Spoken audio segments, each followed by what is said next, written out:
गणाध्यक्ष महागुरु विष्णु गुरुदेव महेश्वर गुरु साक्षात् परब्रह्म तस्मै श्री गुरवे नमः। वक्रतुंड महाकाय सूर्यकोटि समप्रभं निर्विघ्नं कुरु मे देव सर्वकार्येषु सर्वदा। ध्यानानन्दमयं देवं निर्मलं स्फटिकाकृतिम् आहारं सर्वविद्यानां हयग्रीवम् उपास्महे। సదాదేవతాభ్యో నమః। ఇవాళ రోజున పరీక్ష మరణం ఇంత కట్టడి చేసి ఇంత మంత్రసిద్ధుల్ని అందరిని పెట్టుకున్నా కూడా చావు వచ్చి తీరింది। ఇదే మనం శ్లోకాలు చెప్పుకుంటాం, కోటి వైద్యులు గుమ్మి కూడి వచ్చిన గాని మరణమయ్యే వ్యాధి మాన్పలేరు। వీడి డబ్బు చాలా కోటి మంది వైద్యులు పెట్టుకున్నాడు, అందరు స్పెషలిస్ట్లే, డబ్బులు పోస్తున్నాడు, ఇలా ఎన్ని గంటలు తీసుకోవడానికి బ్రతికించండి కానీ ప్రాణం పెట్టింది। ఎలా చిన్నకి వస్తే డాక్టర్లు కూడా ఏమి చేయలేరు అంటే ప్రాణం కంట్రోల్ ఎవరి దగ్గర ఉంది? మన డాక్టర్ అంటారు, డాక్టర్ తక్కువని కాదు, డాక్టర్ దేవుడే। ఎందుకంటే మనకు దెబ్బలు లేనప్పుడు కట్లేసి మనం నొప్పి తగ్గించేవాడు వైద్యుడు, అవునా? అలాంటి వాడు దేవుడే, అవునా? శివుడిలో వైద్యుడిని చూస్తే ఏమంటారు? ఆయన రూపాన్ని వైద్యులాదిస్తుంది, అంటే విష్ణువులో అంటే ధన్వంతరి, విష్ణు రూపంలో డాక్టర్ని చూస్తే ఆయన పేరు ధన్వంతరి, విష్ణుమూర్తి ధన్వంతరి అయితే మెడిసిన్స్ డాక్టర్ అన్నమాట। అలానే మనం శివుల్లో చూస్తే వైద్యనాథేశ్వరుడు, ఆయన శిష్యుడే పతంజలి, వ్యాఘ్రపాదుడు, ఇద్దరు ఉన్నారు మనకి। ఎంతసేపు నంది భృంగి తెలుసు, అవునా? కానీ శివుడికి రైట్ హ్యాండ్ లెఫ్ట్ హ్యాండ్గా వ్యాఘ్రపాదుడు పతంజలి ఉంటారు। వ్యాఘ్రపాదుడు అంతా యోగాసనాలు, యోగా అటువైపు ఆయనంతా, పతంజలి అంతా ఇటువైపు। ఏది ఆయుర్వేదిక్ మెడిసిన్, ఆయుర్వేదిక్ టెక్నాలజీ అంతా పతంజలి వల్ల వచ్చింది। అర్థమైందా? పతంజలి నుంచి కొంచెం నేర్చుకోవడానికి సుశ్రుత వీళ్ళంతా తర్వాత వచ్చారు కదా, అర్థమైందా? అలా సరే ఏం చెప్తున్నాం? కోటి వైద్యులు వచ్చి గుమ్మి కూడి వచ్చినా కానీ మరణం అయ్యేది వ్యాధి మానలేదు। ఆ టైంలో ఎవరు చచ్చిపోయారు ఏమవుతాడు? వీడు చేసే పాపాలకు కదా, అంత డబ్బు పెట్టినా కూడా కాపాడలేదంటే ఎంత పాపం చేశాడు, కాపాడలేదు, చచ్చాడు। చస్తే ఎవరు వస్తారు? ఇప్పుడు అట్లా చస్తే యమదూతలు వస్తారు, యమదూతలకు చేంజ్ ఈడ్చుకోవాలి। ఆ వేళ యమదూతలు ఆగ్రహం వచ్చి కోపం వచ్చారు ఆ చచ్చిపోయినప్పుడు, వచ్చి వీడి కోసం వెయిట్ చేస్తాను, నీ ప్రాణం ఎక్కువ పోతున్నారు, నీ ఇంటికి ముందు తిరుగుతున్నావు, 4 రోజుల నుంచి నువ్వు పోతే పట్టుకొని ఈడ్చుకోవాలని నిన్ను యమలోకానికి పడేసి అక్కడ నూనెలో వేయించి త్రాళ్ళేసి కొట్టి ముళ్ళ త్రాళ్ళతో కొడతారంట, అలా చేస్తారంట। అందరూ కూడా చచ్చాకు వచ్చిన బిడ్డ తెలుస్తుంది, నిజంగా అప్పుడే ఎక్కువ నొప్పి అంట। ఇప్పుడు మనకి పడే కష్టాలు, ఇప్పుడు మనకున్న నొప్పులు, సమ్మర్, ఈ హీట్, అవి ఇవి నథింగ్, ఇవన్నీ చచ్చాకున్న కష్టాలు దారుణంగా ఉంటాయి, ఆ శిక్షలు మనం తట్టుకోలేము। అందుకని ఏంటంటే అలాంటి పరిస్థితి రాకూడదని ఏమన్నారు శ్లోకంలో? ఆ వేళ యమదూతల ఆగ్రహములు వచ్చి ప్రాణములు పెకలించి పట్టుకొని జారిపోకుండా పట్టుకొని లాగారు లోపల నుంచి ప్రాణాన్ని। దేంతోనేసి?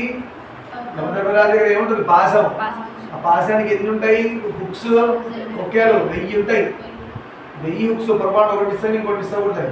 ఆ ప్రాణానికి చాపకి ఎలా వేస్తాడో అలా ఈ పాసం ఏం అది వెళ్ళి ఇలా గుచ్చి లాగుతుంది ప్రాణాన్ని, ఎప్పటి నుంచి? గుడ్డ లోపల నుంచి లాగేస్తుంది ప్రాణం, లాగితే నొప్పికి అయిపోతాయి బాడీలోంచి।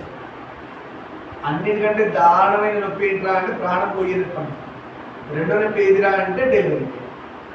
ఏ డెలివరీ? నార్మల్ డెలివరీ, C-సెక్షన్ కాదు, తల్లి నార్మల్ డెలివరీ అవుతుంది, ఇట్లా వెజైనల్ ట్రాక్ నుంచి బిడ్డ వస్తాడు కదా, అది మోస్ట్ డేంజరస్ పని। అందుకే ఆడవాళ్ళందరికీ ఒక పెద్ద దండం, మాతృదేవో భవ అని, ఎందుకంటే అంత గొప్ప ఓపిక మీకు ఇచ్చారు ఆ డెలివరీ చేసేయడానికి, ఆ నొప్పులు వచ్చుకోవడానికి। భయంకరమైన ఫస్ట్ ర్యాంక్ చావుది। చావు నొప్పి ఎలా ఉంటుందంటే 1000 తేళ్ళు ఒక్కసారి కుడితే ఎలా నొప్పుంటుందో అలా నొప్పుంటుంది। 1000 తేళ్ళు ఒంటి మీద ఆ తోకతో ఇలా కుడతాయి కదా, 1000 తేళ్ళు 1000 తేళ్ళు ఒక్కసారి కుడితే నొప్పి ఎలా ఉంటుంది? భయంకరంగా ఉంటుంది। దాన్ని ఎలా గుర్తుపట్టాలి? ఎవరైనా ఈ హనీబీని తొక్కారు ఎప్పుడైనా? తొక్కారు, నొప్పి తెలుసా ఎట్లుంటుందా? ఎస్ అని కాదు, హనీబీ తోక దగ్గర కొండి ఉంటుంది, అది కొండిని వదిలేస్తుంది బల్బులాగా, ఆ బల్బులో యాసిడ్ ఉంటుంది, ఆ బల్బు ఇలా ముళ్ళు గుచ్చుకుంటుంది, కనుక బల్బులో ఉంటుంది। తెలివైన పని ఏంటంటే తీసేటప్పుడు జాగ్రత్త తీయాలి। నొప్పి ఎందుకు వస్తుందంటే ఈ బల్బు పగిలితే యాసిడ్ లోపలికి వెళ్తుంది, అప్పుడు నొప్పి వస్తుంది। అందుకని గుచ్చుకోగానే నొప్పి రాదు, మనం ఏం చెప్పి గుచ్చినప్పుడు తొక్కుతాం కదా, ఆ బల్బు పగిలి యాసిడ్ ఎప్పుడు రిలీజ్ అయిపోతుంది, ఇట్లా తొక్కుతాం, బల్బు పగిలింది, ఎటుపోవాలో తెలియక పైకి ఆ ప్రెషర్కి యాసిడ్కి నొప్పి, అది పుట్టినందుకు కాదు, యాసిడ్ వల్ల। ఈ కందిరీగకు 1000 రెట్లు ఉంటుందంట, తేలుది, దానికి 1000 రెట్లు వేసుకోండి ప్రాణం పోయింది, దానికి హాఫ్ డెలివరీ పెయిన్స్ అంటే 500 తేలు కుట్టినట్టు చెప్పు అనుకోండి, అలా ఉంటుంది. అదేనా అట్లా ప్రాణులు పెకలించి పట్టినప్పుడు ఈ జిహ్మతో ఈ నాలుకతో ఆ టైంలో నొప్పి రామ అమ్మ అమ్మ అమ్మ నురుగుతాడు, కానీ అమ్మ అమ్మ జగదంబ దుర్గమ్మ అయితే పర్వాలే, అది డిఫాల్ట్గా వచ్చే అమ్మ వాయిస్ అది ఏ అమ్మ అర్థం కాదు మనకి కదా. అదే మనం ఏం చేయాలి, ఇప్పటి నుంచే ప్రాక్టీస్ చేయమంటారు. అందుకే శ్లోకాలు ఏమంటాడు, ప్రాణములు పెకలించి పట్టినప్పుడు ఈ జిహ్మతో మేము నారాయణ అని, శివ అని, అరుణాచల శివ అని, అంబ అని అనలేను, అంటానో లేదో, అందుకనే అప్పుడు అనలేదు కాబట్టి ఇప్పుడే అనేస్తున్నా అని ఏమని ఇప్పుడే అరుణాచల శివ ఎవరు కాదు అని, ఇది ఆ రోజు కౌంట్ చేసుకోమంటున్నారు. తెలివైన భక్తులు అలా ఉంటారు.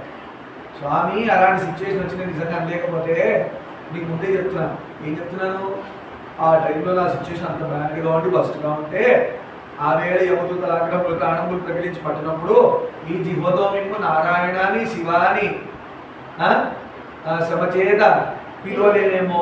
ఆ టైంకి ఇదంతా ఫ్లమ్ నిండిపోయి ఉంటుంది. నోట్ తరుగుతుంటే గొర్ర సౌండ్, నోట్లోంచి ఫ్లమ్ తరగడుతుంది, లోపలికి వెళ్ళిపోతుంది, మింగిలేడు కట్టలేడు. అది డాక్టర్లు పైప్ పెట్టి లాగుతూ ఉంటారు ఫ్లమ్ని, వాడు ఉండేలేడు కదా పాపం, అంతా ఆక్సిజన్ పెడతాడు, ఆ ఫిల్టర్లోకి వెళ్ళి వాటర్లో మిక్స్ అయ్యి మళ్ళీ లోపలికి వెళ్తుంది, మళ్ళీ ఫ్లమ్ వస్తుంది, మిక్స్ అయిపోతుంది, బయటకి ఎగ్జాస్ట్ అవుతుంది, పైపు ఇంగ్లెండ్ పైప్ అవుతుంది. ఇదంతా పెద్ద గందరగోళం, డ్రైనేజ్ తీసినట్టు. డ్రైనేజ్ ట్యాంక్ నిండితే నీళ్లు లోపల కొట్టి డ్రైనేజ్ సక్ చేస్తుంది, మోటార్ డ్రైనేజ్లో నీళ్లు కొడుతుంది, సక్ చేస్తుంది. ఇదే ప్రాసెస్ మనకు ఫ్లమ్, అంత దరిద్రమైన చావు వచ్చినప్పుడు. అందుకని ఏమంటాడు, ఈ జీవతో మేము నారాయణ అని పిలుతున్నో సమచేత పిలువలేనో, నాటికి ఇప్పుడే సేతు నాటికి ఇప్పుడు దాన్ని ఇప్పుడే చేసేస్తున్నాం అనుకుని ఏమంటాడు దాసరిది కరుణాపయోనిధి, నీకు చాలా కరుణ ఎక్కువ రే రామ, నన్ను కరుణించు, ఆ రోజు లెక్క వేయకు, ఆ రోజు వీడి ముందే చెప్పేశాడులే, వీడి వైకుంఠం అనుకోండి అని చెప్పి అని చెప్తున్నాడు. భక్తులు అలా ఉన్నారు చూసారు. దూర్జటి ఉన్నాడు, శివుడి యొక్క భక్తులు దూర్జటి. ఆయన ఏంటంటే రాత్రి పోతే ఆడవాళ్ళ ఇళ్ళకి వెళ్ళిపోతుంటాడు, అలా వీక్నెస్ అయిపోతుంది, అలా వెళ్ళిపోతాడు. కానీ గొప్ప శివభక్తుడు దూర్జటి. శివభక్తుడు అసలు రోజు పొద్దున 6ంటికి ఏమైనా శివుడికి అభిషేకం చేయాలని అర్థమైందా. ఆయన అలానే పొద్దున ఈసారి లేట్ అయిపోయింది, లేట్ అయిపోతే వస్తుంటానికి ఒక చోట శివలింగాలా కనబడ్డాయి ఆయన పాత్రలు కనబడంగా ఇవే శివలింగాలతో పాలిస్తాను శివుడు అనుకుంటు. ఆ దూర్జటి అంటాడు, స్వామి నాకు ఈ జీవితంలో తెలుసో తెలియక ఒక దిక్కుమాల అలవాటు అయిపోయింది, రాత్రి వెళ్ళిపోతున్నాను, ఇలా కంట్రోల్ లేకుండా నన్ను ఏం చేస్తావంటే నీ కాలి కట్టేసుకో, నేను పశువుని, నేను ఒప్పుకుంటాను నేను పశువుని, నువ్వు పశువులకు నాదుడివి కదా, అంటే ఎవరు హస్బెండ్వి, పశుపతినాథ్ కదా, పశువులకు పతి నాదుడివి నువ్వు, పశుపతినాథ్. సో నువ్వు హస్బెండ్ అయినప్పుడు ఎవరు నీ దగ్గర ఉండాలి, నువ్వు ఎక్కడెక్కడ ఎందుకుంటావు, అందుకే నువ్వేం చేస్తావు అంటే కాళ్ళకు కట్టేస్తావు. ఇదే శంకరాచార్య అని చెప్పారు. నేను పశువుని, పశువులు ఎక్కడ ఉండాలా, పశువు యొక్క పతి లేదంటే దేవుడి దగ్గర ఉండాలి, ఆయన వాటి యొక్క అధినేత దగ్గర ఉండాలి. నువ్వు సో నా మనసు తిరుగుతుంది, నీ కాలు కట్టేసుకుంటే ఎక్కడికి తిరుగుతుంది, నీ కాళ్ళ దగ్గరే పడి ఉంటుంది. అంటే తెలివిగా భక్తి ఇలా చెప్పడం, నన్ను నీ కాళ్ళ దగ్గరే ఉంటుంది అయ్యా అని చెప్పడం. ఇంకో ఆయన ఉన్నాడు దుర్జటి అనుకుంటా, ఆయన ఏమంటాడు, నీకేం కరువైంది అయ్యా, భక్త కన్నప్ప పంది మాంసం పెడితే తిన్నావు, అది కూడా ఎంగిల్ చేసింది, చెప్పులతోని కూర్చా కదా, దాంతో తుడుస్తాడు కదా, దాంతో చెప్పులతో తుడిచేశాడు, నోట్లో నీళ్లు పోసాడు, నీ మీద కడిగినట్టు చేశాడు, ఇన్ని చేసిన వచ్చుకున్నావు, నీకేమైనా కరువా, పక్కనే ఎడం చేతిలో అగ్నిగుండం ఉంది, జింక్ ఉంది, ఇక్కడ గొడ్డెలు ఉంది, నెత్తి మీద గంగం ఉంది, ఎవరు గొడ్డలు తీసి ఆ జింకను నరికేసి తీసి అగ్నిగుండలో పడి బాగా కాచుకొని తిని గంగం నీళ్ళు చల్ల నీళ్ళు తాగు. శివావతారం దక్షిణమూర్తి చూసినా శివావతారం చూడండి తెలుస్తుంది, జింక్ ఉంటుంది. ఆ రూప విశేషాలు మళ్ళీ కూడా మాట్లాడుకుందాం. భక్తులు అలా అన్నాడు, ఆ ఫ్రీడమ్ ఎలా తీసుకుంటారు చూడండి. నీకేం కర్ర పోయి ఎంగిల్ తిన్నావు, పంది మాంసం తిన్నావు, అది కూడా నీ దగ్గర లేదా, అగ్నిగుండం నీ దగ్గరే ఉంది, నీళ్ళు నీ దగ్గరే ఉన్నాయి, పాత్ర నీ దగ్గరే ఉంది, నిజంగా పాత్ర ఉంటుంది ఆయన దగ్గర, ఆ జింక ఉంది, ఇది కూడా ఉంది, జింక తీసి వేసి పాత్రలో పడేసుకో, బాగా కాల్చి పెట్టుకొని నీళ్ళు నేను చల్లని పోయి ఆయన దగ్గర తీసుకున్నావు అలాగా.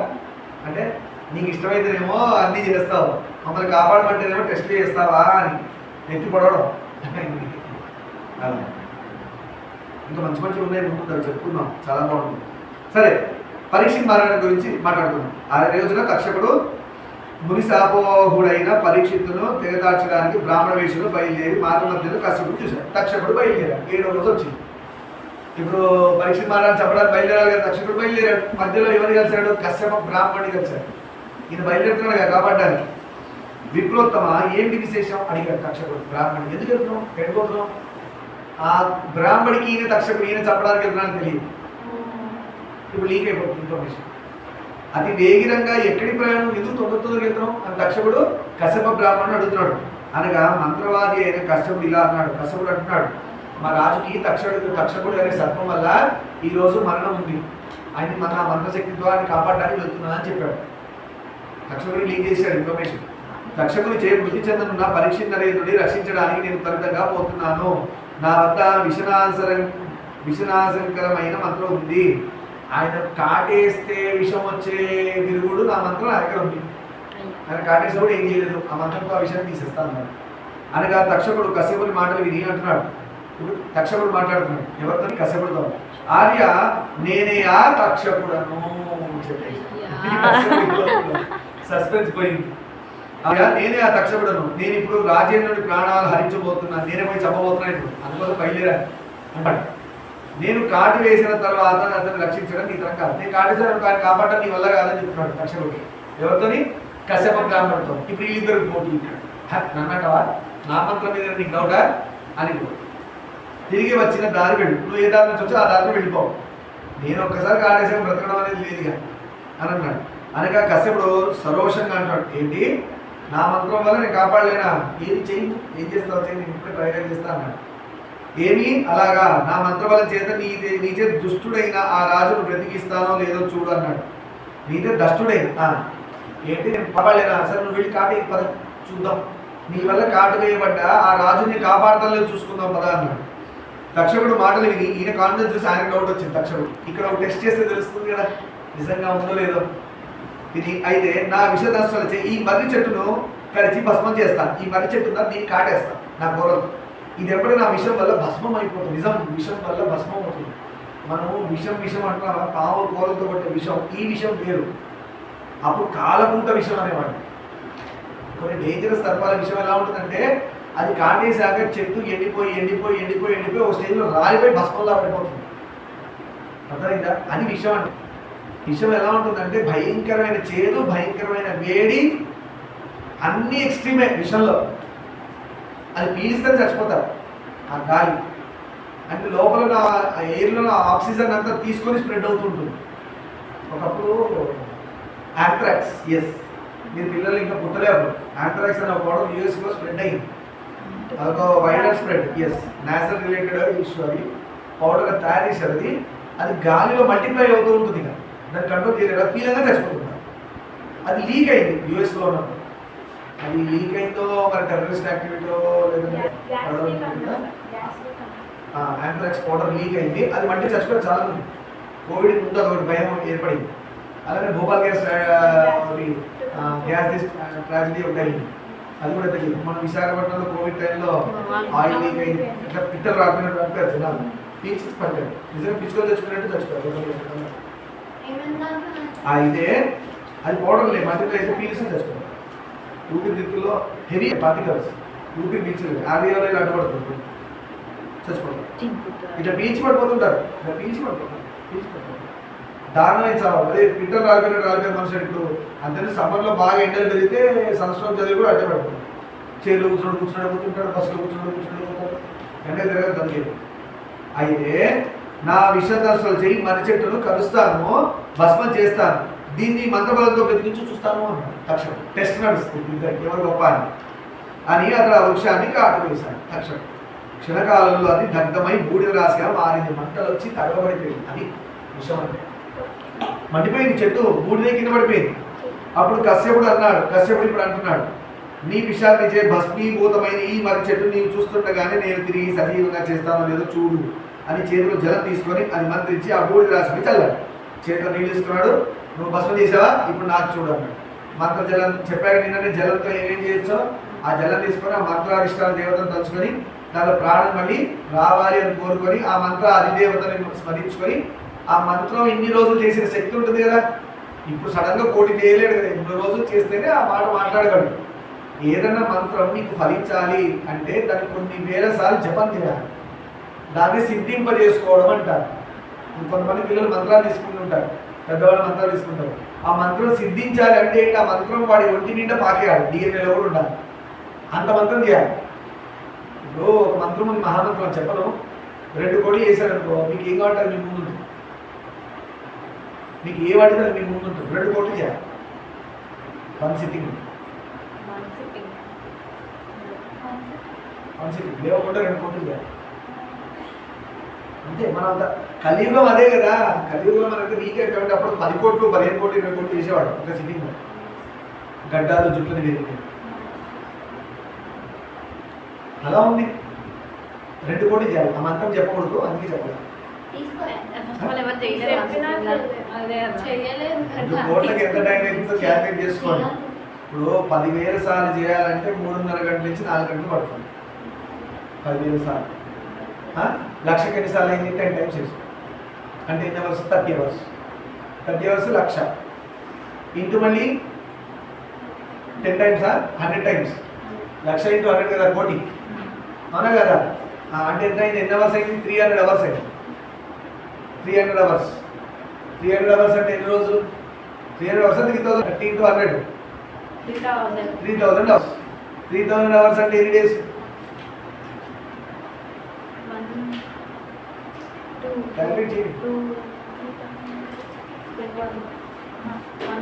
21 into 3, 3,000 divided by 24 కొట్టండి.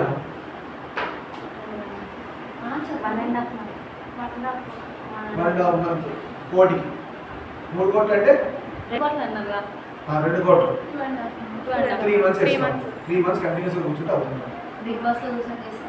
అందుకనే అడవుల్లో పోయి తపస్సులు చేస్తారు అని మనకి.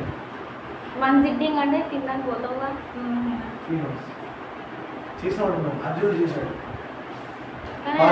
పాశుపతాస్త్రం సంపాదించాడు. ఎందుకు? మహాభారతంలో గెలవడం కోసం. చాలా పెద్దగా శివుడి యొక్క అస్త్రం. చిన్న మంత్రం ఇంకా ఫాస్టింగ్ కూడా అవ్వచ్చు. మనం మ్యాక్సిమం 3 months అనుకున్నాం. నువ్వు చేసే కెపాసిటీ బట్టి తొందరగానే సిద్ధిస్తే, మంత్రం తొందరగా సిద్ధిస్తే, మంత్రాలు దొరకడం ఫస్ట్ అదృష్టం, దొరికాక దాన్ని చేయడం ఇంకో అదృష్టం, దాన్ని సిద్ధింప చేసుకోవడం ఇంకో అదృష్టం, దాన్ని నలుగురి మంచి కోసం వాడటం ఇంకా అదృష్టం. మన సెల్ఫిష్ కోసం వాడద్దు మంత్రం. ఇప్పుడు చూడు ఈయన ఏం వాడుతున్నాడు చూడండి, కశ్యప బ్రాహ్మణుడు. అలా ఆ బూడిద మంత్రాన్ని జపిస్తూ ఏమంటున్నాడు, జలం తీసుకొని ఆ బూడిద రాశి మీద చల్లాడు. ఎవరు? కశ్యప బ్రాహ్మణుడు. అభిమంత్రిత జలసేచనం వల్ల ఆ మర్రి చెట్టు తిరిగి జీవం నింపుకొని నవనవంగా కనబడ్డాడు. జీవం వచ్చేసి మళ్ళీ మర్రి చెట్టుగా మారిపోయింది. ఇప్పుడు ఎవరికి టెన్షన్? తక్షకుడికి టెన్షన్. ఎందుకంటే ఈ దగ్గర గొప్పనైన మంత్రం ఉంది. ఇప్పుడు ఏం చేయాలి? పోనీ కూడా చేయాలి, ఏదో కూడా చేయాలి. మొత్తం అని కాదు, ఆయన దగ్గరికి మరి ఎన్ని కోట్లు చేస్తున్నాడు, 10 కోట్లు చేస్తున్నాడు మంత్ర జలం. ఆయన ఏ కాన్ఫిడెన్స్ లేకుండా ఉండదు కదా. సరే, తక్షకుడు విస్మయపడి బ్రాహ్మణోత్తమ, ఇప్పుడు దారిలోకి వచ్చాడు. బ్రాహ్మణోత్తమ అన్నాడు. ఇప్పుడు ఇందాటి వరకు ఏమన్నాడు? కాటేస్తాను, నువ్వు నీ వల్ల కాదన్నాడు. ఎందుకు నీకు ఈ శ్రమ, ఎందుకు నీకు ఈ కష్టం అంతా? అక్కడ పోయి ఆయన ఎందుకు కాపాడాలి, ఇవన్నీ నీకు? నీ వాంఛితం ఏమిటో చెప్పు, నేను తీరుస్తాను. నీకు ఏం కావాలి చెప్పు, నేనే తీర్చేస్తాను. ఇక్కడే నేను తెచ్చితే వెళ్ళిపో, నేను అక్కడ పోయి నేను చూసుకుంటా, నా పని నేను చూడు అనగా కశ్యపుడు, నేను ధనార్థి నేను బయలుదేరాను, నాకు డబ్బు కావాల్సి వచ్చి నా దగ్గరికి వెళ్తున్నాను. డబ్బుతో పాటు పేరు కూడా వస్తుంది కదా, 2 పనులు అయిపోతున్నాను. రాజును రక్షిస్తే నా కోరిక తీరుతుందన్నాడు, డబ్బు ఇస్తాడు, రాజు కూడా కాపాడబడతాడు కదా అని బయలుదేరుతున్నాడు. ఇప్పుడు చూడండి, నిజంగా చెప్పాలంటే కష్టపడి వెళ్తే బ్రతుకుతాడు, పరీక్ష మారాలి. కానీ ఏమైంది? చచ్చిపోయాడని ఉంది స్టోరీ. ఏమైంది చూద్దాం. అప్పుడు పరమార్థ విధుడైన కశ్యపుడు తనలో తాను ఇలా వితర్కించుకోవడం మొదలుపెట్టి తనలో తను ఆలోచిస్తున్నాడు. దాని మీద నేనే ఇస్తాడు కదా తక్షకుడు. ఈయన ఆలోచిస్తున్నాడు, ధర్మం ఏది, ఇప్పుడు నేనేం చెయ్యాలి అని అనుకుంటున్నాడు. ఎవరు? కశ్యప బ్రాహ్మణుడు. ఇద్దరు ఇచ్చిన ధనం తీసుకొని తిరిగిపోతాను, నాకు ఎంతో హాని తప్పదు. డబ్బు ఇక్కడే తీసుకొని పోతే నా పేరు రాదు కదా. అయ్యో, డబ్బు కోసం రాజుని కాపాడకుండా బ్రాహ్మణుడు ఇంటే వెళ్ళిపోయాడా అని నా పేరు అప్రతిష్ట అవుతుంది కదా అని అనుకుంటున్నాడు. అదే రాజుని బ్రతికిస్తే నాకు పేరు వస్తుంది, డబ్బు వస్తుంది అనుకున్నాడు. పుణ్యం కూడా ఉంటుంది. యశోహాని కలిగించే ధనం దేనికి? నా పేరు పోగొట్టే ధనమా వద్దు, నాకు అలాంటి ధనం అనుకున్నాను అంటే ఇక్కడ వద్దు, నేను నా దగ్గర పోదాం ప్లాన్ చేసుకున్నాడు బాబు. ఎవరు? కశ్యప బ్రాహ్మణుడు. రఘుమహారాజు యశస్సు కోసమే కదా తన సర్వస్వాన్ని బ్రాహ్మణుడికి దారమోసింది. రఘుమహారాజు తన పేరు కోసం తన దగ్గర ఉన్న మొత్తం బ్రాహ్మణులకు దానం చేశాడు, గొప్ప కీర్తి గణించాడు.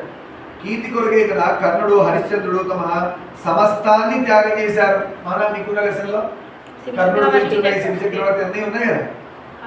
సర్ప విషానికి ఆహుతి కాను రాజేంద్రుడు ఉపేక్షించడం న్యాయం కాదు. రాజు అందులో మహారాజు సర్పకాడు చనిపోతాడంటే చూస్తూ చూస్తూ కూడా న్యాయం కాదు, ధర్మం కాదు. సో కాపాడి తీరాలి అంటున్నాడు.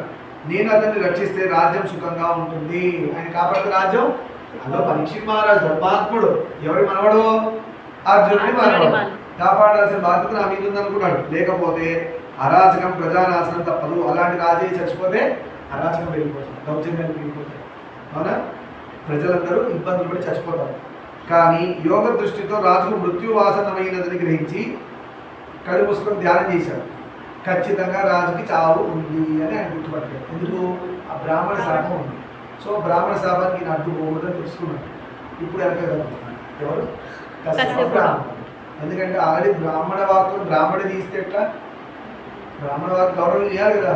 విష్ణువే ఇస్తాడు గౌరవం, ఇంకే బ్రాహ్మణుడు. ఆలోచించి అయ్యో పరీక్ష మహారాజుకి బ్రాహ్మణ శాపం ఉందా, అందువల్ల కాపాడలేకపోతున్నానా, నీ కాపాడకూడదు అనుకున్నాడు, కాపాడలేరు కాదు. సో బ్రాహ్మణ వాక్కు జరగాలి, జరిగి తీరాల్సిందే. హతాశుడై వచ్చే ధనం ఎందుకు పోగొట్టుకోవాలని ఎట్లయినా రాజుకు చావు తప్పదు. ఈ వచ్చే ధనం కూడా ఎందుకు పోగొట్టుకోవాలని రక్షకుడు దగ్గర ధనం తీసుకొని రిటర్న్ చెప్పాడు. ఎవరు? కశ్యప బ్రాహ్మణుడు. తిరిగి ఇంటికి వెళ్ళాడు. ఆ రీతిగా మంత్రద్రష్ట అయిన కశ్యపుని పంపివేసి చూసావా, వస్తే అది చావు రాసి పెడితే సంజీవని పర్వతం కూడా వచ్చి ఎదుర్కొంటుంది, కానీ వాడి మీద వాడలేదు, చచ్చిపోతాడు. 7వ రోజున పరీక్షిత్తును తుదుముట్టించడానికి తక్షకుడు హస్తినాపురానికి వెళ్ళాడు. మొత్తానికి వెళ్ళాడు. ఎక్కడికి? హస్తినాపురానికి. కానీ మణిమంత్ర ఔషధుల చేత పరీక్షితమైన ఈ యొక్క దుర్గమ ప్రాసాదంలో రాజుండడానికి విని చింతావిష్టుడయ్యాడు. చూసాడు, ఇంత మంత్ర దర్శనాలు అందరూ ఉన్నాయి, లోపలికి ఎలా పోవాలి? కాటేయాలంటే లోపలికి పోవాలి కదా. లోపలికి పోవడానికి ఇక్కడ మంత్రాలన్నీ ఉన్నాయి, లోపలికి పోలేడు. ఎట్లా? ఏదో ఉపాయం ఆలోచించి ఈ భవనంలో ప్రవేశించాడు. ఏదో టెక్నిక్ వాడి లోపల దూరాగా చంపచ్చు అనుకున్నాడు. ఎలాగైనా వంచి పాపాత్ముడైన రాజును అంతమందించాలి. ఎలాగైనా మోసం చేసిన లోపల పోయి పాపాత్ముడైన పరీక్షిత్ మహారాజుని వధించాలి అంటున్నాడు. ఎందుకు పాపాత్ముడయ్యాడు? ఋషికి లేకపోతే ఆ మహర్షి నన్ను శపించక మానడు. ఒకటి చంపకపోతే ఆ మహర్షి నన్ను శపిస్తాడు. అంటే పరీక్షిత్ మహారాజు చంపకపోతే తక్షకుడు చస్తాడు ఆ ఋషి చేత. అందుకే ఇప్పుడు చచ్చినట్టు చంపాలి. పాండవ కుల సంజాతుడైన ఎవడు ఈ రీతిగా మృత సర్పాన్ని మునిగుండు మండల వేరు. చూసారా, పాండవుల వంశంలో ఎవ్వరు కూడా ఇలాంటి పనులు చేయలే. అంటే వీడు చేసిన పని అన్యాయం అంటున్నాడు. ఎవరు? పరీక్షిత్ మహారాజు. అలా చచ్చిపోయిన శరీరం పాపం తీసుకుని ఎవరైనా ఋషి వెళ్ళేస్తారా? అసలు పాండవులు ఎవరైనా ఇలాంటి చేస్తారు, ఇలాంటి పని చేసిన నీకు చంపేయాలి అని ఆలోచిస్తున్నాడు తక్షకుడు. న్యాయం చెక్ చేసుకుంటున్నాడు. ఇంత నిగర్హితమైన పని చేసి కాలగతి తెలిసి కూడా ఇతడు భవనం చుట్టూ రక్షకులను నియమించి మృత్యును తప్పించుకోవాలని చూస్తున్నాడు. ఇగో ఇంత తప్పు పని చేసి శాపం వచ్చిందో తెలిసి శరణాగతి అడిగిపోయి చావుని సహజంగా ఆహ్వానం చేయకుండా తప్పించుకుందామని భవనం చుట్టూ ఇంతమంది పెట్టుకో లోపల కూర్చున్నావా? అంటే తప్పు చేసి తప్పించుకుందామని చూస్తున్నావా? సో ఎలా తప్పించుకుంటావు నువ్వు? అంటే నేను ఖచ్చితంగా చంపి తీరాల్సిందే అని ఫిక్స్ అయ్యాడు తక్షకుడు. ఇతడు మందబుద్ధి కాకపోతే ఎన్ని యంత్రాలు చేసినా విప్రశాపాన్ని ఎలా తప్పించుకుంటే బుద్ధి లేదు అంటున్నాడు. ఎవరు? తక్షకుడు పరీక్షిత్ మహారాజు. ఎందుకు? బ్రాహ్మణ శాపం ఎవరైనా తప్పించుకుంటారా? ఇన్ని కట్టేసి మెడలు కట్టుకొని మంత్రాలు పెట్టాడు, ఏదైనా చావాల్సిందే. అంటే దేవుడు బ్రాహ్మణ వాక్కు వెనకాల ఉంటాడు అని చెప్పడానికి ఒక నిదర్శనం. బ్రాహ్మణుల జోలికి అందుకే పోకూడదు, వాళ్ళ కోపం తెప్పికూడదు, వాళ్ళని ఇబ్బంది పెట్టకూడదు. వాళ్ళే తలుచుకుంటే సొసైటీ ఏమన్నా అయిపోవచ్చు. అలాంటి బ్రాహ్మణ మెయింటైన్ చేసిన వాళ్ళకి అందరూ బ్రాహ్మణులు కాదన్నా. నిజంగా దేవుడు నమ్ముకొని ఎవరిని ఇబ్బంది పెట్టకుండా వాళ్ళగా పెట్టి వాళ్ళు చూపిపోకండి. భగవద్భక్తుడైన బ్రాహ్మణుడు ఎలా తప్పించుకోగలడు? దైవకృతమైన మృత్యుని ఎలా నివర్తించగలడు? దేవుడే శాసించేశాడు. పరీక్షిత్ మహారాజు అడిగి వెళ్ళిపోవాలి. ఎలా తప్పించుకుంటారు అనుకుంటున్నాడు అంటున్నాడు. మరణం తప్పదని తెలిసి ఉండి కూడా ఎలాగో బ్రతికి బయటపడాలని సకల యత్నాలు చేస్తున్నాడు. పాపం చస్తారని తెలిసి కూడా బ్రతికేద్దామని ప్రయత్నం చేస్తున్నాడు పరీక్షిత్ మహారాజు అని అనుకుంటున్నాడు. ఎవరు? ఏదో లోకంలో ఉండకండి, కాదు. ఎవరు అనుకుంటున్నారా? తక్షకుడు. అందుకంటే అతడు దాన ధర్మాధికం చేసి మంచిది కదా, ఎటు పోతాను తెలిసినప్పుడు దాన ధర్మాధికం చేసి కదా. అయితే దీనిలో ఇలా రాశారు, ఇంకో చోట ఎలా రాసిందంటే పరీక్షిత్ మహారాజు చనిపోతాడని తెలిసి ముందే భార్య పిల్లలకి రాజ్యాన్ని అప్పగించి సుత మహర్షి దగ్గరికి వెళ్ళి భాగవతం వింటూ 7వ రోజున అది ఏమైందంటే తనున్న చోట మృత్యు ఆసనమైందని తెలిసి భాగవతంలో కృష్ణుడిని తలుచుకుంటూ ఉండగా తన దగ్గరికి పండు తీసుకొని వచ్చారు తినడానికి. తెస్తే ఆ పండు లోపల పురుగులాగా దాక్కొని వచ్చారు తక్షకుడు. యాపిల్ కోసినామని లోపల నుంచి పాము బయటకు వచ్చి కాటేసి అలా చనిపోయాడు మహారాజు. చనిపోయినా మోక్షం వచ్చింది. ఎందుకు? మనసులో భాగవతం కృష్ణుడిని తలుచుకుంటున్నాడు, పడిపోయింది. కానీ ఆత్మ పరమాత్మలో కలిసిపోయింది. జనరల్గా ఒక ఋషి శాపం ఉన్న వాళ్ళకి మోక్షం రావడం చాలా కష్టం. కానీ మనం శ్రవణం అనేది ఫస్ట్లోనే పరీక్షిత్ మహారాజు ఉన్నట్టు చూడండి. నవీన భక్తుల్లో భాగవతాన్ని మనసులో ఇంకా DNA మొత్తం భాగవతమే, బ్లడ్ అంతా భాగవతమే. ఇందాక ఎలా చెప్పాను, కృష్ణుడి యొక్క భాగవతం విని సుత మహర్షి ద్వారా 7 రోజులు మోక్షం శుకుడు చెప్పారు ఆయనకి. వేదవ్యాసుడు శుకుడికి చెప్పేటప్పుడు పరీక్షిత్ మహారాజు సూతుడు కూడా విన్నాడు. ఇది పరీక్షిత్ మహారాజుతో సూత మహర్షి ఎవరైతే చెప్తున్నారో ఆముని కూడా విన్నాడు. ధర్మాచరణ వల్ల ఆది వ్యాధులు పోగొట్టుకోవచ్చు. ధర్మంగా ఉంటే పుట్టుకతో వచ్చిన వ్యాధులు ఇంకేమన్నా ఉన్నా పోతాయండి. ధర్మంగా ఉంటే చాలు. ధర్మంగా ఉండడానికి ఏంటి? ఫస్ట్ ఆడపిల్లలు మగవాళ్ళు బొట్టు పెట్టుకుంటారు. ఫస్ట్ ధర్మం. నిన్న గురుగారు చెప్తున్నారు, చూసారా స్టేటస్ చెప్తున్నారో, ఇవన్నీ దరిద్రం ఏర్పడింది, దగ్గరికి వచ్చి మొహం మీద చూస్తే కానీ బొట్టు కాబట్టి అదిగో పెట్టుకోవాలి. అకాల మృత్యువును కూడా తప్పించుకోవచ్చు. సడన్ గా వచ్చే చావును కూడా తప్పించుకోవచ్చు. అంటే ఇప్పుడు ధర్మంగా ఉంది. యమధర్మరాజు దగ్గర రాడు, ధర్మంగా ఉన్న జోలికి రాడు, భయపడతాడు. ఎందుకు? ధర్మంగా ఉన్నవాడి వెనకాల శివుడు, విష్ణువు, అమ్మవారు వీళ్ళందరూ ఉంటారు. ఎలా వస్తాడు ఎప్పుడు? భయపడతాడు. విఘ్నులైన ద్విజులు ఉన్నారు. ఒకరు రాజులకి సంగతి చెప్పలే. అంటే ఆ రాజు చుట్టూ గొప్ప గొప్ప పండితులు ఉన్నారు, రాజుకి మాత్రం చెప్పలేరా ధర్మంగా ఉండు, నీ చావు నువ్వే పోస్ట్పోన్ చేసుకోవచ్చు అన్నట్టుగా ఎవరు చెప్పలేకపోయారేంటి? అంటే చెప్పేవాళ్ళు లేరా, లేదంటే ఈయన వినలేదా, లేదా తెలిసి కూడా మూర్ఖంగా ఇలా ప్రవర్తిస్తున్నారా అని తక్షకుడు తనలో తాను అనుకుంటున్నాడు. అని తక్షకుడు చింతించి తన వెంటనున్న సర్పాలను తాపస వేషంతో ఫలమూలాలు తీసుకొని రాజప్రసాదంలోకి వెళ్ళండి అని ఆదేశించాడు. తనతో పాటు వచ్చిన వేరే సర్పాలని వేషాలు మార్చండి అని చెప్పాడు. ఋషి వేషాలు ధరించండి అన్నాడు. వేరే పావులను ఋషుల్లా తయారయ్యాడు. చేతితో పండు పట్టుకుని రాజు యొక్క గదిలోకి వెళ్ళండి. ఋషులు ఎవరు ఆపరగా శపిస్తారు, అందుకు పొమ్మంటారు. తాను కీటక రూపంలో ఒక పండులో తాగాడు. చిన్న పురుగులాగా పండులోకి వెళ్ళాడు. పండు తినే పురుగులా అలా పండు లోపలికి వెళ్ళి తాకుతున్నాడు తక్షకుడు. ఈ పళ్ళల్లో అదో పండు వెళ్ళిపోయాడు. వారల తాపస వేషం ధరించి భవనద్వారం దగ్గరికి వెళ్ళేసరికి దేవారి గురువు వారిని వారించి ఏ పని మీద వచ్చారని పరిస్థితిగా వారిని అన్నారు. మీరు ఎందుకు వచ్చారండి అని ఆపారు. ఋషులు సైనికులు ఆపకని వీళ్ళు ఏమంటారు చూద్దాం. వాళ్ళ తాపస వేషం ధరించి దేవారు అడగేసరికి మేము అధర్మణ మంత్రాలతో శాప నివృత్తి కానించి ప్రభువును రక్షించడానికి ఆశ్రమం నుండి వచ్చాం. ధర్మవేదంలో ద్వారా రాజు శాంతి అనడానికి వచ్చాం మేము అన్నారు. ఇప్పుడు పంపిస్తారా లేదా? పంపించాం. ఇంకా అలా ఉంటుంది. చావు రాజు మా రాకలు వారికి తెలియజేయండి, మేము వచ్చాము ఇలా అధర్మంతమైన మంత్రాలు ఆయన కాపాడుతామని దేవుడు పంపించడం లోపల ఎందుకు రమ్మంటాడు? బ్రాహ్మణ వార్పు బ్రహ్మ వార్పు అది తీరుతుంది, ఎట్లని సాగుతుంది. వారిని అభిషేకించి ఫలాలు ఇచ్చి వెళ్ళిపోతామన్నారు. రాజుగారికి అభిషేకాలు చేసి వాళ్ళకి కావాల్సినవన్నీ రాజుగారికి ఆశీర్వచనాలు ఇచ్చి మేము వెళ్ళిపోతామని చెప్పారు. వీళ్ళు లోపల పంపించారు. దేవాలయకు ఈ విషయాన్ని రాజులకు నివేదింపగా ఆ తాపసేనులను యథోచితంగా సత్కరించి వారికి ఇచ్చిన ఫలాలు తీసుకోండి అన్నాడు. రాజుగారు ఏం చేశారు? అబ్బా నన్ను కాపాడడానికి వచ్చారా, రండి లోపలికి అన్నారు. వాళ్ళకి గొప్ప సత్కారాలు చేశాడు. వాళ్ళు తెచ్చిన ఫలాలను తీసుకొని పట్టుకున్నాడు, తన దగ్గర పెట్టుకున్నాడు. ఫలాలన్నీ దానిలో ఒక ఫలంలో తక్షకుడు కీటక రూపంలో పురుగు రూపంలో దాక్కున్నాడు. రేపు ఉదయం వారి దర్శనం చేస్తారని చెప్పండి అని ప్రభు ఆజ్ఞాపింపగా వారు తాపసులతో ఉదాంతాన్ని విన్నవించి పండు తీసుకొని ప్రభువును సమర్పించారు. వాళ్ళని రేపు పొద్దున కలుస్తారంటే 7వ రోజు దాటిపోతే ఇంక చాలలేదుగా, అందుకే రేపు పొద్దున కలుస్తారు. పొరపాటు వాడు తక్షకుడు ఉంటే పండు మాత్రం యాక్సెప్ట్ చేసి పండు కూడా రేపు తీసుకుంటే ఇది చాలా ఉంటుంది రాసిపెట్టి. మనుషులు ఎవరు ఏం కలుస్తారంటే పండు మాత్రం ప్రసాదం తీసుకున్నాడు. అంతట పరీక్షిత్తు తన చుట్టూ ఉన్న సహృజనానికి ఆ పండు తినండి ఇచ్చి కాలచోదితుడై తక్షకుడు కీటకాకృతిలో దాగి ఉన్న పండు తన చేతిలో తీసుకొని దాన్ని పండ్లని అందరూ పంచాడు తినండి అని చుట్టూ వాళ్ళకి. చేతిలో ఏ పండు వచ్చింది? ఆ పురుగుగా తక్షకుడు ఆ పండు ఆయన చేతిలో. అది కాలం. కాలాన్ని తప్పించుకోలేదు. శివాజ్ఞ లేని చీమైన కుట్టాలన్నానికి ఇది కూడా ఎగ్జామ్. తక్షకుడు ఉన్న పండు మాత్రమే ఈ చేతిలో ఎందుకు నిలబడ్డది? వేరే వాళ్ళ దగ్గర మంచి పండు పోయింది. చావు ఖచ్చితంగా ఇలా వస్తుంది చావు. చూడండి, తప్పించుకోగలరా? అర్జునుడు యొక్క మనోడు చావు తప్పించుకోలేదు. కృష్ణుడు కూడా కడుపులో పోయి ఫైటింగ్ చేస్తాడు. చేసి కాపాడాడు. ఏం లాభం? ఫస్ట్ పుట్టుకతోనే చావు ఉంది. పరీక్షిత్ మహారాజ్ ద్రోణాచార్య యొక్క బాణం వల్ల కదా, కానీ కాపాడబడ్డాడు. ద్రోణాచార్యుడు వేశారు. ఎవరు వేశారు బాణం? ద్రోణాచార్య ఎవరు?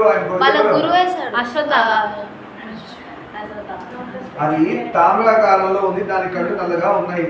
ఎంబడే తుంచాడు. అది నల్లటి పురుగు, కళ్ళు మాత్రం నల్లగా ఉన్నాయి. పడేయాల్సింది. కళ్ళు నల్లగా చిన్న పురుగు గమ్మత్తుకుంది. లోపల ఏమైంది చూస్తుంది ఆయన. ఇప్పుడు ఏమైంది చూద్దాం. ఆ కీటకాన్ని చూసి విస్మితుడై ద్విజులకు మదోన్మత్తుడైన పరీక్షిత్తు ఇలా అన్నాడు, సూర్యుడు సంగతుడు కాబోతున్నాడు, ఇక నాకు విషభయం లేదు. ఆ కీటకాన్ని చూసి స్తంభితుడై ఇంకేం సూర్యాస్తమయం కాబోతుంది, నాకు ఇంకా చావు లేదు, నేను చావుని తప్పించుకున్నానని వాళ్ళతో అంటున్నాడు. ఎవరు? పరీక్షిత్ మహారాజ్. ఆ కీటకాన్ని చూసి రాత్రి దాటాలి కదా అనుకున్నాడు. సూర్యాస్తమయం అయిపోతే డే అయిపోయినట్టే కదా. అవును. ఆ విప్రుని శాపం ఎందుకు వ్యర్థం కానివ్వాలి? అయితే ఇప్పుడు ఏమన్నాడు? సూర్యాస్తమయం అయిపోతుంది, ఇక్కడ వేరేగా స్టోరీ వస్తుంది, చూడండి ఎలా ఉందో అనుకొని, లేదు పాపం ఆ విప్రుని, అయ్యో ఆ విప్రుడు శాపం వేస్ట్ అయిపోతుంది, పొరపాటు నేను చావకపోతే అనుకొని వ్యర్థం కాని వల్ల ఆ శాపాన్ని నేను అంగీకరిస్తాను, ఆ క్రిమిని తన కంటమందు ఉంచాడు. ఎవడేసి ఆ పురుగుతో పాటు ఆ పిల్లి తిన్నాడు, పండు తిన్నాడు అని రాస్తుంది ఇక్కడ. అర్థమైందా? అంటే బ్రాహ్మణ శాపం వ్యర్థం కాకూడదని తనకు తానే ఆ పండుని స్వీకరించి కంటలో పెట్టుకున్నాడు పురుగు. అర్థమైందా? పురుగుని మింగేశాడు. అర్థమైందా? సూర్యుడు అస్తమించిన మరుక్షణంలో కీటకం భయంకరమైన తక్షక రూపాన్ని దాల్చి తన కరాళ దర్శుల నుండి విషాక్తులను కప్పుతూ అతను చుట్టుకుంది. ఆ పాము తక్షకుడుగా పెద్ద సర్పంగా మారి పరీక్షిత్ మహారాజు చుట్టేసి ఘోరాకారంలో ఉన్న తక్షకాహిని చూసి మంత్రులు మహీషులు భయాభిక్రయారు. పెద్ద సర్పం, అసలు ఎప్పుడు చూడలేదు, భయపడిపోయారు. పరీక్షిత్ మహారాజు చుట్టూ సర్పం తక్షకుడు చూసి మంత్రులందరూ భయపడిపోయారు. పక్క నుంచి ఏం చేయలేకపోతారు. రక్షకులు హాహాకారాలు చేస్తూ అటు ఇటు పరిగెత్తారు. ఆ పాము చూసి కాపాడాల్సిన వాళ్ళందరూ పరిగెత్తారు. ఎవరి దగ్గర వాడు కాటేస్తే వాడి పని అయిపోతుంది కాబట్టి. తక్షక పరివేష్టితుడై నృపది కిమ్మనలేదు, ఏం మాటలు అలా చూస్తున్నాడు అంటే మనసులో భాగవతం కృష్ణుడికి నడుస్తుంది. పాఠం లోపలికి కృష్ణుడు ఉన్నాడు లోపల. అంతటా ఆ తక్షకుని నోటి నుండి వెలువడిన విషాగ్ని శిఖలు జ్వలిస్తూ నరనాథుని దహించివేయగా ఆ తక్షకుడు గగనతుడయ్యాడు. ఆ పొగలు చిమ్మినాయి, విష పొగలు చిమ్మి రాజు అలానే బూడిదలాగా భస్మంలా పడిపోయాడు కింద. తక్షుడు ఆకాశ మార్గాన వెళ్ళిపోయాడు. విగతాసుమైన రాజు దగ్ధ ధూమంలాగా నేల పొగలొస్తున్న బూడిద పడిపోయి పొగలొస్తున్నట్టుగా మారిపోయాడు. ఎవరు? పరీక్షిత్ మహారాజు. అలా తక్షకుడు మృత్యుని తప్పించుకోవడానికి ధర్మంగా ఉండాలి. అంత ధర్మంగా ఉన్న పరీక్షిత్ మహారాజు ఒక్క తప్పు, అది కూడా కలి నెత్తి మీదకి ఎక్కాడు, దాంట్లో మృత సర్పం వేశాడు.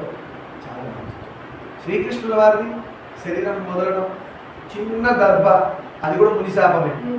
ఈ దర్భ వల్లే మీరు యాదులందరూ నశిస్తారని శాపం. అలా చెప్పుకుంటే ఈరోజు యొక్క తక్షకుడి వల్ల పరీక్షిత్ మహారాజు మరణం జరిగింది.